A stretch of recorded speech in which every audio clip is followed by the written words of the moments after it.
পাবনার আতাইকুলায় সাবিত পরামানিকের ছেলে মেহেদী হাসান নাহিদ আতাইকুলা থানাধীন গারুলিয়া গ্রামের আলামিন দালালের প্ররোচনায় উন্নত জীবনের আশায় সমুদ্রপথে লিবিয়া হয়ে ইউরোপের দেশ ইটালিতে পাড়ি জমানোর জন্য 11 মাস আগে দেশ ছাড়েন। দীর্ঘ 10 মাস লিবিয়ার দালাল চক্র এবং মাফিয়া চক্রের অত্যাচারে অর্ধমিত নাহিদ লিবিয়া পুলিশের কাছে ধরা দেন। এর মধ্যে তার পরিবারের কাছ থেকে দালাল এবং মাফিয়া চক্র সব মিলে 48 লক্ষ টাকা হাতিয়ে নেয়। সন্তানকে দেশে ফিরিয়ে আনতে নাহিদের পরিবার ঋণ করে এবং ভিটে মাটি বিক্রি করে দালালকে টাকা পাঠায়। এরপর তার পরিবারের কাছে ত্রাণকর্তা হিসেবে আবির্ভাব হয়ে নাহিদকে দেশে ফেরানোর দায়িত্ব নেন গণ অধিকার পরিষদ পাবনা জেলা শাখার সাধারণ সম্পাদক ও আসন্ন আতাইকুলা ইউনিয়ন পরিষদ নির্বাচনের চেয়ারম্যান প্রার্থী শেখ মোহাম্মদ নবিরুদ্দিন। প্রবাসী কল্যাণ ও বৈদেশিক কর্মসংস্থান মন্ত্রণালয়ের মাননীয় প্রতিমন্ত্রী নুরুল হক নূরের সহযোগিতা এবং শেখ মোহাম্মদ নবিরুদ্দিনের সক্রিয় প্রচেষ্টায় অতি দ্রুত সময়ে লিবিয়ার ট্রিপলি জেলখানা থেকে বাংলাদেশ দূতাবাসের প্রাথমিক চিকিৎসা শেষে সম্পূর্ণ সরকারি খরচে দেশে ফেরত আসেন মেহেদী হাসান নাহিদ। দীর্ঘ 11 মাস পর নাহিদকে জীবিত কাছে পেয়ে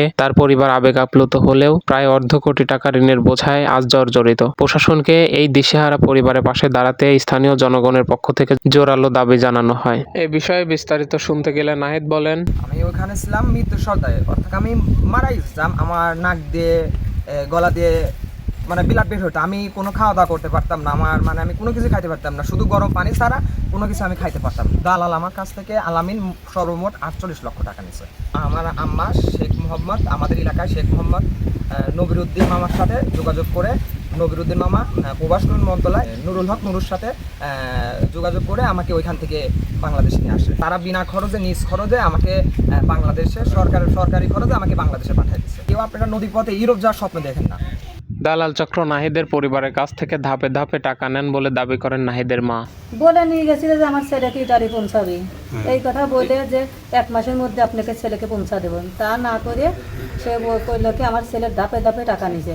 স্থানীয় সাংবাদিক আব্দুল সালাম বলেন, নবিরুদ্দিনের সহযোগিতায় এবং ভিপি নূরের শরণাপন্ন হয়, তখন ভিপি নূর সুকৌশলে রাষ্ট্রীয় কৌশল অবলম্বন করে তাকে সম্পূর্ণ সরকারি খরচে লিবিয়া থেকে বাংলাদেশে নিয়ে আসছে।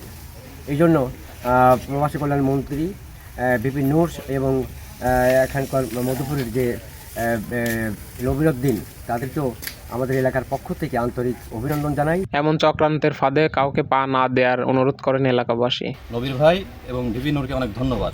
আর সবার কাছে অনুরোধ, কেউ যেন দালালদের ফাঁদে পড়ে এই লিবিয়া হয়ে ইউরোপে না যায়। এটা একটা পুরা চক্রান্ত, পুরা শুধু এখানে না, সারা বাংলাদেশে এই চক্রান্তকারীরা ছড়িয়ে আছে। সবার কাছে অনুরোধ, কেউ এই ফাঁদে পা দিবেন না। এ বিষয়ে শেখ মোহাম্মদ নবিরুদ্দিন বলেন, ওর পরিবার যখন আমাকে বলল যে নাহিদ লিবিয়াতে আটক আছে এবং তার অবস্থা খুবই খারাপ, পরবর্তীতে হোয়াটসঅ্যাপে নাহিদের সাথে আমার যোগাযোগ হয়। ও কথা বলতে পারতেছিল না, ওর গলা দিয়ে রক্ত বের হচ্ছিল, খাওয়া দাওয়া বন্ধ ছিল। এমত অবস্থায় ওকে লিবিয়া পুলিশ অলরেডি জেল হয়ে যাবে, তাকে জেলখানা কোর্টে হাজির করে।